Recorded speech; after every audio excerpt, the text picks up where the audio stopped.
Last যেটা উনি বলেছেন যে ওনারা এর সাথে জড়িত, ওর সাথে জড়িত, প্রমাণ করুক।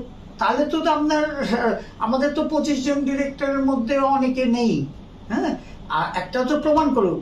এক, দ্বিতীয়ত হচ্ছে যে উনি একটা জিনিস ভুলে যাচ্ছেন যে আমরা কিন্তু ইলেক্টেড।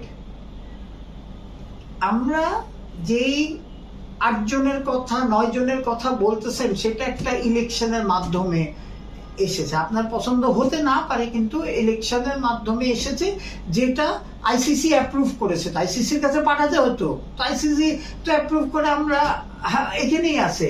এখন ওনার বলার কিছু থাকলে বলুক, লেজিটিমেটলি কথা বলুক। এটার কোনো ওনার যদি কমপ্লেন থাকে ন্যাশনাল স্পোর্টস কাউন্সিলের কাছে গিয়ে বলুক না যে এই ডিরেক্টর কাজ করছে না, একে রাখছেন কেন।